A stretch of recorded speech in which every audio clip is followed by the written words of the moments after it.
요즘 들어 아침에 일어나면 허리가 굳은 것처럼 뻣뻣하고 계단 몇 층만 올라가도 숨이 차서 난간을 꽉 잡게 되시나요? 손주가 할아버지같이 놀자고 손을 잡아도 괜히 피곤하다며 의자에 앉아버리신 적 있으신가요? 저도 예전엔 그랬습니다. 저는 72세 내가 전문의 김용호입니다. 은퇴 후에도 건강상담 봉사를 이어오고 있는데요. 몇 해 전만 해도 저 역시 무릎 통증과 기력 부족으로 하루가 너무 길게 느껴졌습니다. 특히 쪼으려 앉아 신발끈을 묶고 나면 허벅지가 뻐근해서 무언가를 짚고서야 겨우 일어났죠. 아, 나이 탓이겠지 하면서 대수롭지 않게 넘겼지만 그게 큰 착각이었습니다. 저는 한 환자분 덕분에 깨달았습니다. 평소 힘없이 걸어다니던 분이 단 4개월 만에 손주와 공원에서 줄넘기를 하는 모습으로 돌아오신 겁니다. 그 비결은 거창한 운동도 비싼 약도 아니었습니다. 바로 매일 먹는 식단에서 단백질을 제대로 채운 것이었죠. 오늘 이 영상을 끝까지 들으시면 계란보다 단백질이 많은 의외의 음식 5가지, 그리고 석 달 안에 활력을 되찾는 실전 식단까지 모두 알게 되실 겁니다. 지금 드리는 방법을 따라하시면 숨이 차서 계단을 멈춰 서던 발걸음이 거뜬해지고 손주와 뛰어노는 시간이 다시 찾아올 것입니다. 구독과 좋아요를 눌러주시면 앞으로도 생활 속에서 바로 따라 할 수 있는 건강 비밀을 계속 무료로 받아보실 수 있습니다. 제가 봉사 진료를 하면서 느낀 것이 있습니다. 60세를 넘긴 이후부터는 같은 나이라도 체력 차이가 너무 크다는 겁니다. 어떤 분은 80이 다 되어도 허리를 곱게 펴고 걸으며 집안일을 척척 해내는데 어떤 분은 60대 중반부터 벌써 계단이 힘들고 조금만 움직여도 숨이 차고 무릎이 시큰거립니다. 이 차이는 유전이나 운만의 문제가 아니었습니다. 가장 큰 원인은 바로 근육 감소 중이었습니다. 근육 감소 중은 나이가 들면서 근육량이 줄고 근력이 약해지는 상태를 말합니다.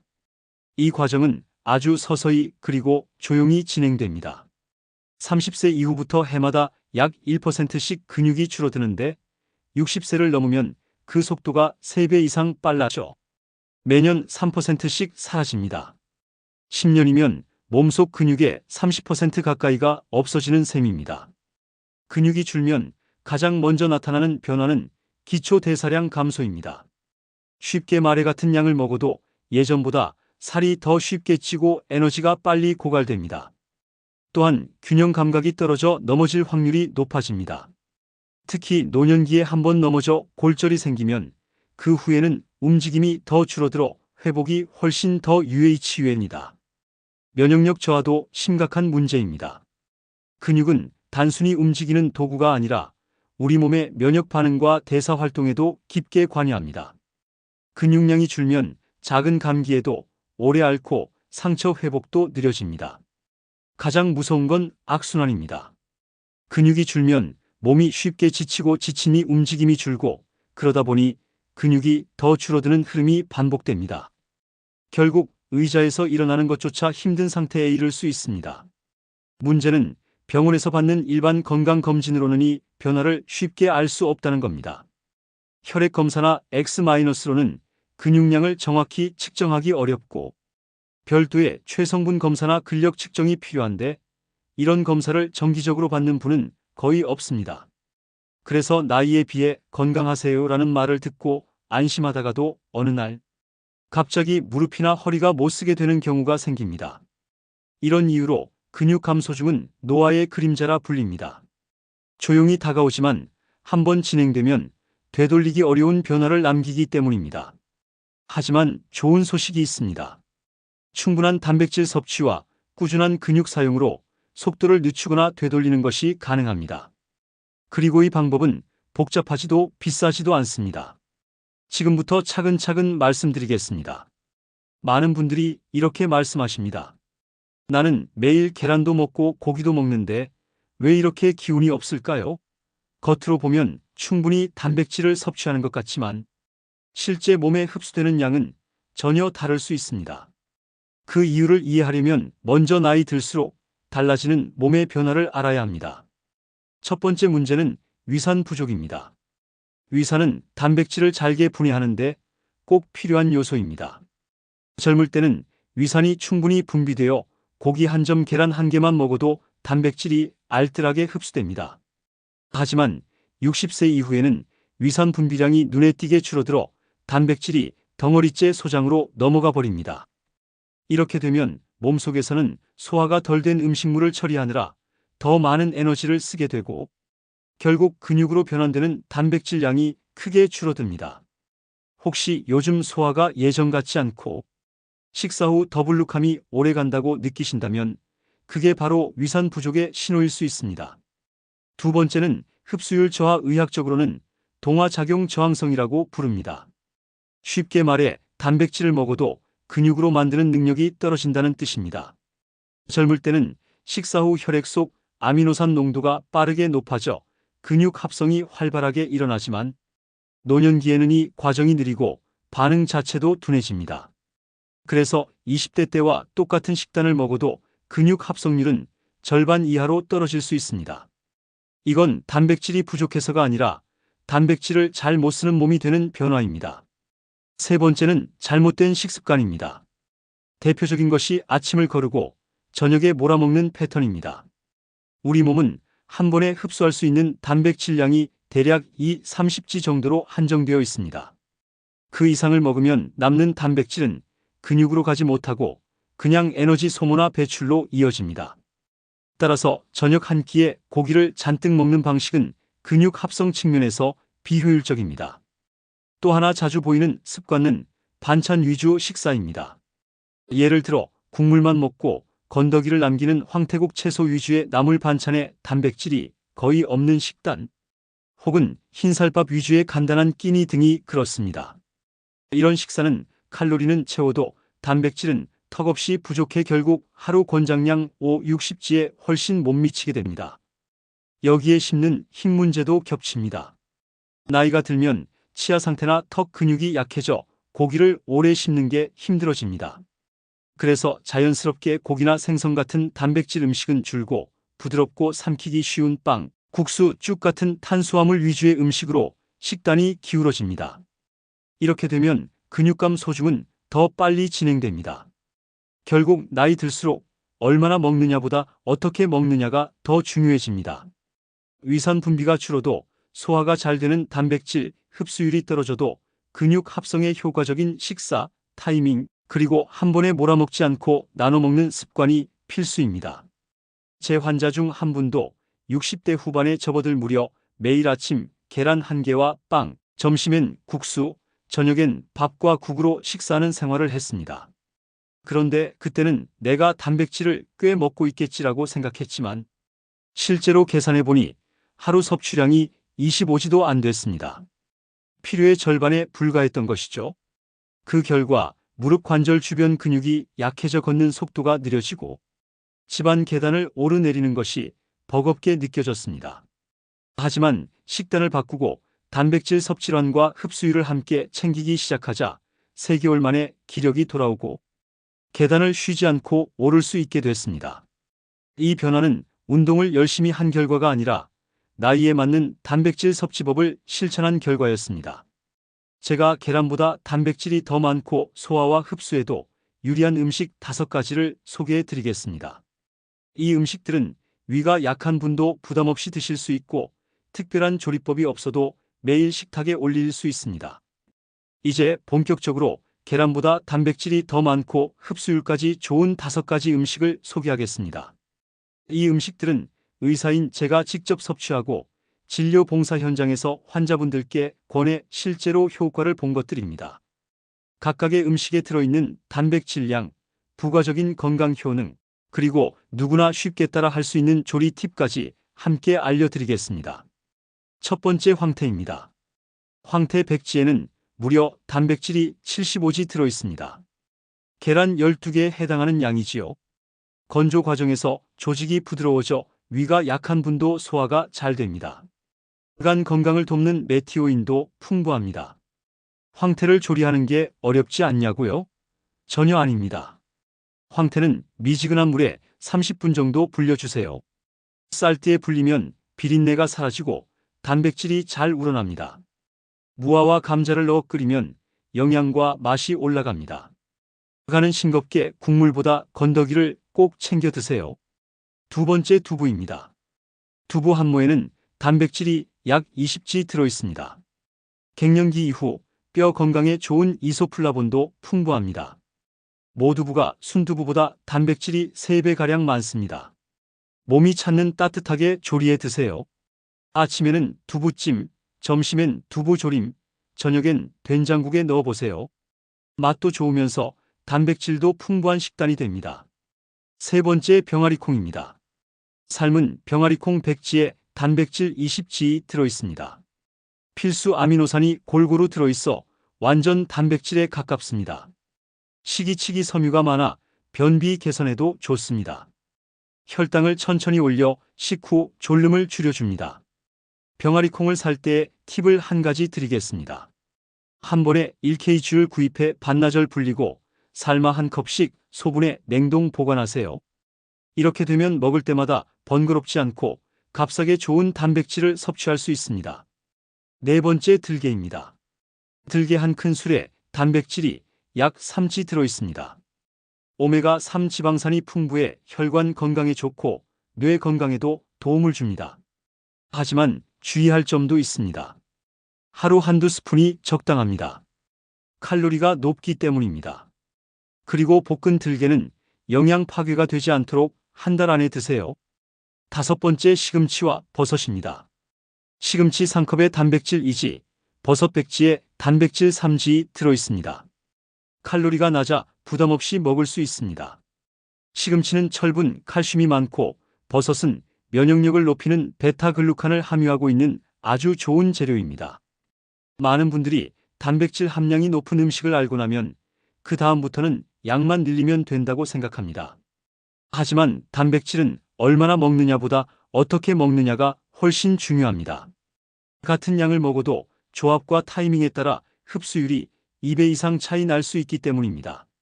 제가 흡수율을 높일 수 있는 팁들을 몇 가지 알려드릴게요. 첫째, 아침, 점심, 저녁으로 균등하게 나눠 먹기. 우리 몸은 한 번에 흡수할 수 있는 단백질이 한정되어 있습니다. 한 끼에서 30g 최대치이며 그 이상은 근육 합성으로 쓰이지 않고 에너지원이나 배설로 사라집니다. 따라서 단백질은 아침, 점, 저녁에 고르게 나눠 먹어야 합니다. 특히 아침 단백질이 중요합니다.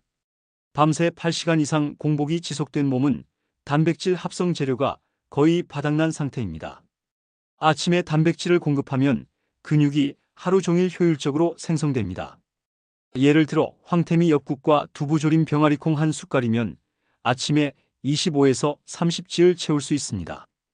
둘째, 비타민 미네랄과 함께 먹기. 단백질을 근육으로 바꾸려면 비타민 B군, 특히 B유과 B12가 필수입니다. 이 성분들은 단백질이 아미노산으로 분해되고 다시 근육 단백질로 재합성되는 과정을 돕습니다. 시금치, 브로콜리, 현미, 달걀, 노른자 등의 풍부함으로 단백질 음식과 함께 곁들이면 좋습니다. 또한 건강한 지방을 곁들이면 흡수율이 올라갑니다. 들기름, 참기름 같은 불포화 지방은 세포막을 튼튼하게 만들어 단백질이 세포로 더 잘 들어가게 도와줍니다. 예를 들어 시금치나물을 무칠 때 들깨가 가루와 참기름을 함께 넣으면 맛과 영양을 동시에 잡을 수 있습니다. 셋째, 발효식품과 함께 먹기. 청국장, 된장, 김치, 요구르트 등 발효식품은 장내 유익균을 늘려 단백질 흡수를 돕습니다. 특히 청국장은 100g17g의 단백질을 포함하면서도 발효 과정에서 이미 분해된 아미노산이 많아 소화 흡수가 훨씬 빠릅니다. 단백질 반찬 옆에 김치 한 접시를 곁들이는 습관만으로도 흡수 효율을 높일 수 있습니다. 하지만 단백질을 먹을 때 피해야 할 습관도 있습니다. 효율을 떨어뜨릴 수 있는 나쁜 습관들이죠. 첫째, 커피 녹차와 함께 목기 카페인은 단백질 대사 과정에서 칼슘 흡수를 방해하고 일부 아미노산의 흡수율도 떨어뜨립니다. 단백질 식사 후 최소 1~1시간 뒤에 마시는 것이 좋습니다.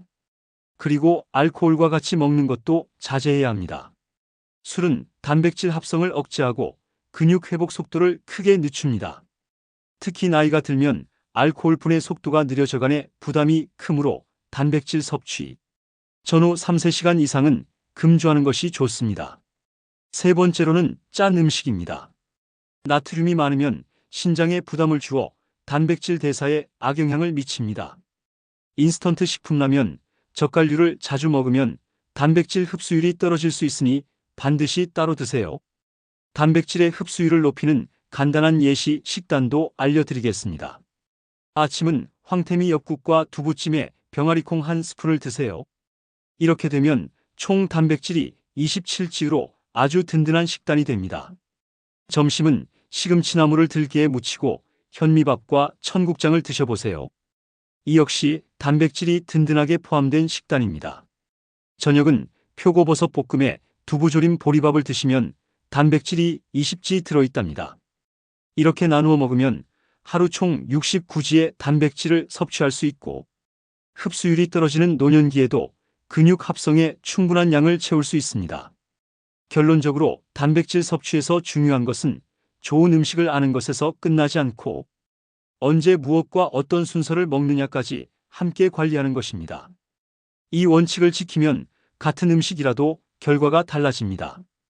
단백질의 중요성을 알았어도 많은 분들이 가장 먼저 하는 걱정이 있습니다. 좋은 건 알겠는데 이거 매일 챙겨 먹으려면 돈이 많이 들지 않을까요? 조리하기 번거로우면 또 며칠 하다 말게 될 것 같아요. 제가 봉사 진료 현장에서 느낀 것은 식단은 거창할 필요도 비쌀 필요도 없다는 것입니다. 중요한 건 꾸준히 먹을 수 있는 현실적인 방법을 만드는 겁니다. 돈이 많이 들 것 같다는 우려가 되시죠? 여기 꿀팁을 드리겠습니다. 황태나 두부를 한 번에 대량으로 사서 냉동 보관해 보세요. 황태는 한 번에 한두 마리를 사셔서 찢어서 소분하여 냉동하면 한 마리로 국 서너 번을 끓일 수 있습니다. 두부도 두세 모 구매 후 냉동해 두면 해동해서 먹더라도 식감과 맛이 그대로 살아납니다. 병아리콩은 주로 캔으로 많이 파는데요. 1kg를 사셔서 삶아 소분해 두면 샐러드나 식단의 반찬으로 곁들이기 딱 좋습니다. 그리고 가장 간편한 것은 들깨가루입니다. 밀폐운기에 담아두고 여러 요리에 뿌려 먹어보세요.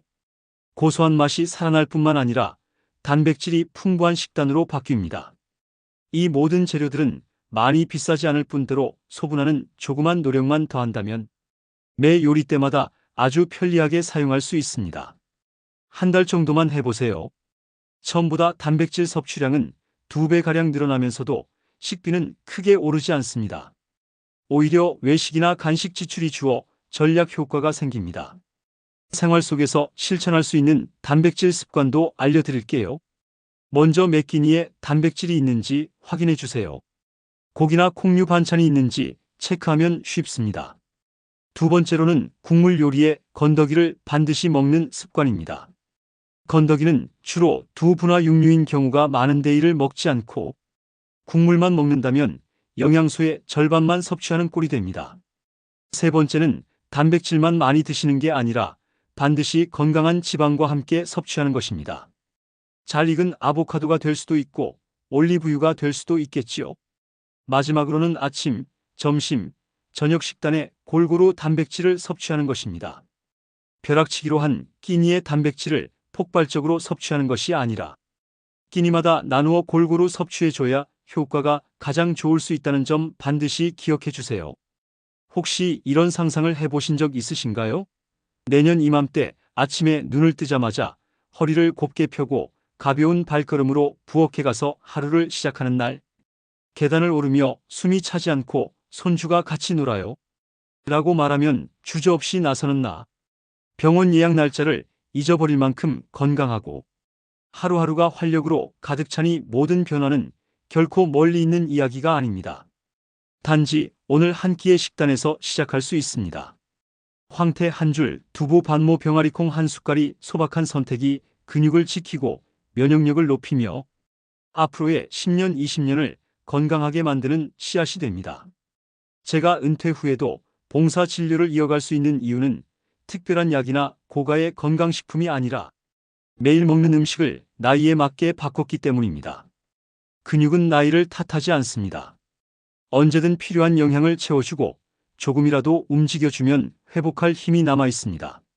하지만 시작을 늦출수록 회복 속도는 더집니다. 그래서 오늘이 중요합니다. 거창하게 모든 걸 바꿀 필요 없습니다. 한 가지 딱 한 가지라도 지금 바꿔보세요. 아침에 황태국을 끓일 때 건더기를 꼭 먹는다든지, 점심 반찬에 두울 하나 추가한다든지, 저녁밥에 병아리콩을 넣는다든지, 3개월 후 거울 속에 비친 얼굴에서 생기가 돌고 1년 후 손주와 공원에서 뛰어노는 자신을 발견하게 될 것입니다. 그 순간 오늘의 이 선택이 얼마나 값졌는지 알게 되실 겁니다. 이 영상이 도움이 되셨다면 구독 버튼을 눌러주십시오. 그러면 앞으로도 생활 속에서 바로 실천할 수 있는 건강 정보를 무료로 받아보실 수 있습니다.